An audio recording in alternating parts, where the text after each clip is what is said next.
आज बड़ी सौभाग्य की बात है, बागेश्वर बालाजी सनातन मठ भिवंडी महाराष्ट्र में, मुंबई में पुनः एक बार दर्शन सेवा करने का सौभाग्य हमको प्राप्त हो गया है।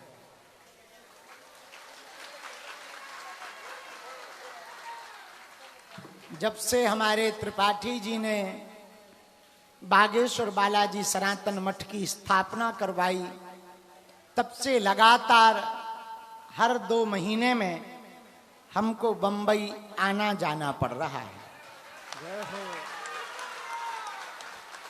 अब तो आजकल बागेश्वर धाम वाले भी बोलने लगे हैं कि आपका मुंबई की तरफ ज्यादा झुकाव हो गया। जब हम विदेश से उतरकर सीधा यहाँ आए तो हम पर सीधे आरोप लगाए गए कि अब तो आप बंबई वाले हो गए।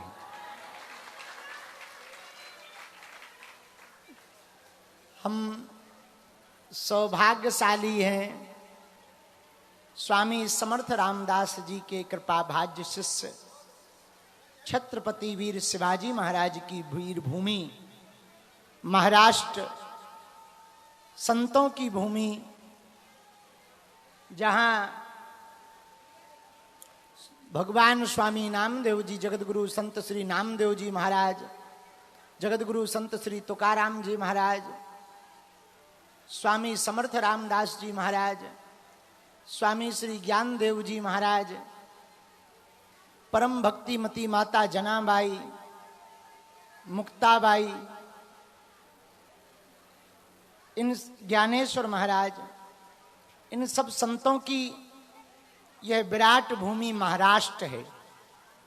और उसमें भी माया नगरी मुंबई, इसके अपने अलग ही जलवा हैं। और फिर मुंबई के बाद भिवंडी तो अलग ही है, और भिवंडी में जाम का मजा अलग है। वो वाला जाम नहीं, वाहनों वाला जाम, ट्रैफिक का एक अपना अलग मजा है। हम भी लगभग 3.25 घंटे घिस पिट कर आए। हलवा घूम लेते, जाम में ऐसे फंसे थे कि भाई गति सांप छछूंदर सी, ना उगलत बने ना निगलत बने। एक बार एक सांप ने चूहा के धोखे से छछूंदर को खा लिया। छछूंदर जानते हो? चूहा चूहिया की मौसी है। ये रिश्तेदारी तुम्हें आज ही पता लगी होगी।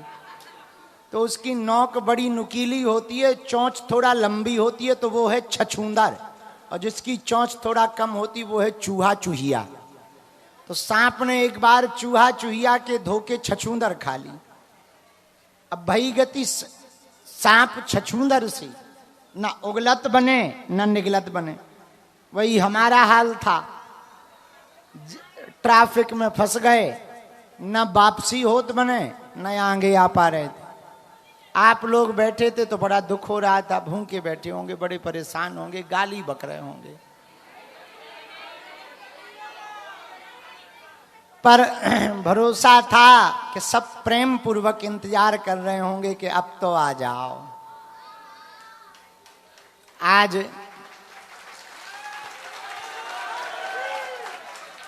26 तारीख को बागेश्वर बालाजी सनातन मठ भिवंडी में मंत्र दीक्षा, गुरु दीक्षा समारोह है।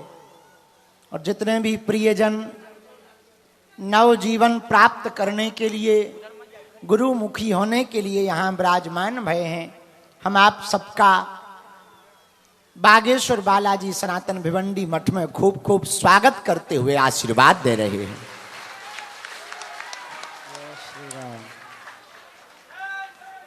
एक दो बातें कहकर हम फिर आपको नियम बताकर फिर हम कक्ष में बैठ के 30 लोगों को बुलाकर मंत्र दीक्षा देंगे।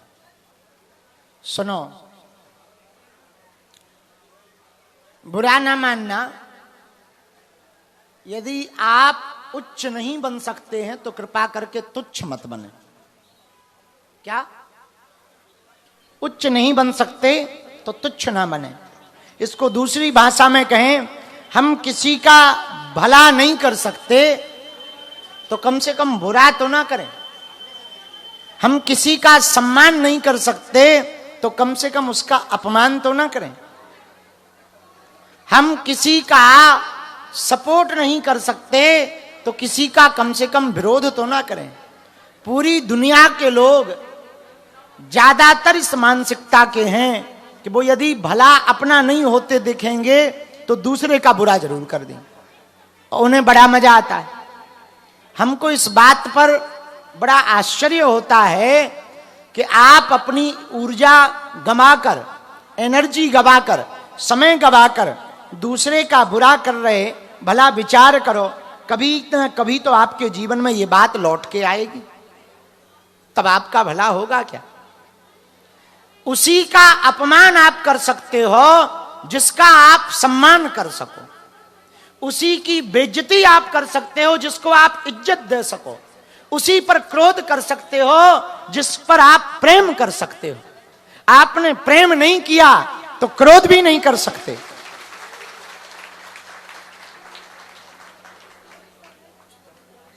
करा दो, क्या है, लिखित में ले लेना, सब लिखित में लेना होगा।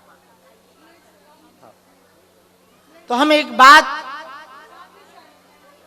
विनम्रता पूर्वक प्रार्थना करना चाह रहे कि हम किसी को प्रेम ना दे पाए तो कम से कम विषाद जहर तो ना दे पाए, किसी का सम्मान ना कर पाए तो अपमान तो ना कर पाए, और भूल करके भी साधु का अपमान ना होना चाहिए। घर पर किया हुआ अपराध गुरु के चरणों में, तीर्थ में धुल जाएगा, लेकिन गुरु के चरणों में या तीर्थ पर किया हुआ अपराध पाप कहीं पर भी धुलने वाला। आज समाज में विचित्र विचित्र प्रकार के लोग आए हैं। वर्तमान में एक संदेशा खूब वायरल हो रहा, ब्रजधाम श्रीधाम वृंदावन के भजनानंदी महात्मा पूज्य श्री प्रेमानंद बाबा, और जिन्होंने राम मंदिर बनवाया और ज्ञान की विद्युत्ता के बल पर ज्ञानपीठ पुरस्कार पाया, पद्म विभूषण पुरस्कार पाया, ऐसे जगत गुरु तुलसी पीठाधीश्वर हमारे गुरुदेव पूज्य श्री रामभद्राचार्य जी महाराज, उनके एक इंटरव्यू पॉडकास्ट में अमुक अमुक पत्रकार ने कोई इंटरव्यू में उन्होंने कहा, किसी पत्रकार महोदय ने जगत गुरु जी से कि क्या प्रेमानंद बाबा का चमत्कार, प्रेमानंद जी के पास चमत्कार है? हमारे गुरु जी तो हमको भी खूब डांटते रहते, पढ़ने को लेकर, अध्ययन को लेकर, विद्या को लेकर। वो कहते भजन से जोड़ो सबको, भजन करो, तुम भी अध्ययन करो, पढ़ो और पूरे विश्व को अध्ययन की शिक्षा दो। परंतु पूज्य श्री प्रेमानंद बाबा ने पूरे विश्व में भजन के प्रभाव से समस्त युवाओं को बहुत युवाओं को जोड़ने का कार्य किया। दोनों ही वंदनीय हैं। एक महापुरुष जिन्होंने भागती दौड़ती बिछड़ती पीढ़ी को भजन से जोड़ा बाबा प्रेमानंद ने, तो वहीं जगत गुरु तुलसी पीठाधीश्वर रामभद्राचार्य गुरुदेव भगवान ने राम मंदिर में सुप्रीम कोर्ट में खड़े होकर राम लला के पक्ष में अपने बयान देकर के राम मंदिर की विजय दिलवाई। जय श्री राम। और साधु समाज में विद्वत्ता के बल पर ज्ञानपीठ पुरस्कार, जो सर्वोच्च पुरस्कार होता है, वो प्राप्त किया और भारत में प्रथम दिव्यांग विश्वविद्यालय की स्थापना की। तो पूज्य गुरुदेव जगतगुरु भगवान के मुखारविंद से निकला कि हम किसी भी चमत्कार को नहीं मानते, और सच बात है। वो हमारे लिए भी कह देते कि देखो भाई, हम चमत्कार के चक्कर में नहीं पड़ते, हम तो बजरंग बली और राम जी के चक्कर में पड़ते। और हमें गुरु जी के स्वभाव का पता है, एकदम निश्चल स्वभाव है। लड्डू ले जाओ तो बच्चों की तरह पा लेते हैं। उनके मन में किसी के भी प्रति ईर्षा कभी ना रही है। हाँ, बेबाक जरूर है, कह देते हैं, उनके मन में कभी किसी के प्रति ईर्षा नहीं रही। और जो लोग मीडिया पर, सोशल मीडिया पर तरह तरह की बयानबाजी करा करके दो संतों को लड़ाना चाह रहे हैं। हम एक बात कहें, दोनों अपनी अपनी जगह वंदनीय हैं भैया। हमें महापुरुषों की विवाद को सोशल मीडिया या न्यूज का विषय नहीं है, ये आदर का विषय है। संतों की दोनों की लड़ाई से, विवाद दिखाने से सनातन का ही नुकसान होगा।